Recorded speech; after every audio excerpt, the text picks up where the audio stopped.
அனைவருக்கும் வணக்கம்.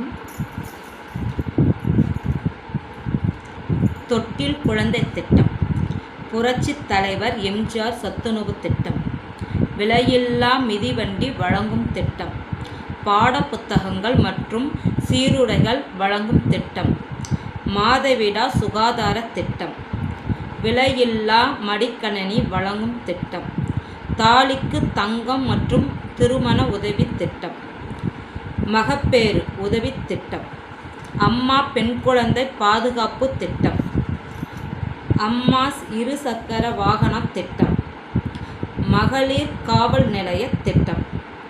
இது மட்டும் இல்லைங்க,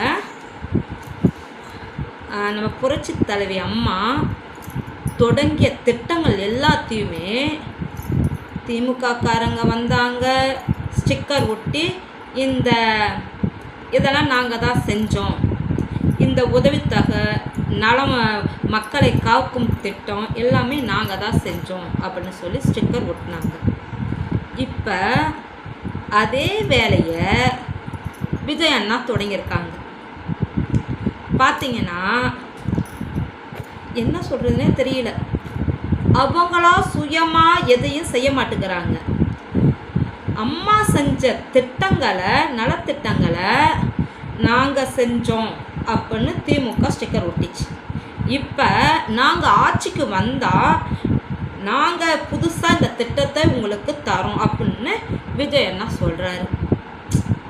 திமுகவும் இதை தான் சொல்லுது, விஜயனாவும் இதை தான் சொல்கிறாங்க. ஆக மொத்தம் ரெட்டை இலையில் அம்மா செஞ்ச அவங்க செஞ்சதாக சொல்கிறாங்க.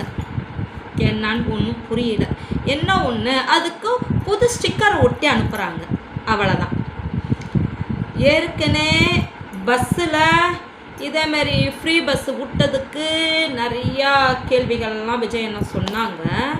இப்போ என்ன செய்கிறாருன்னா, விஜய் அண்ணாவே ஃப்ரீ பஸ்ஸை விடுற மாதிரி சொல்கிறாரு.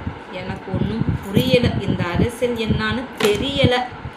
ஆக மொத்தம் அம்மாவின் வழியில் தான் தொடர்ந்து எல்லாரும் வராங்க.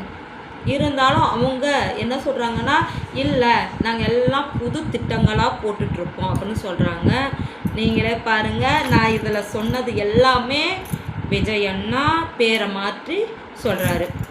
அதே மாதிரி முக ஸ்டாலின் அவர்களும் அம்மா செஞ்ச திட்டங்களை, எடப்பாடியார் சொன்ன திட்டங்களை அவரும் நாங்கள் செஞ்சோம் அப்படின்னு சொல்லி வேணா பெயர் தான் மாற்றோம், பெயரை மாற்றி சொல்கிறாங்க. வேணா அம்மா செஞ்ச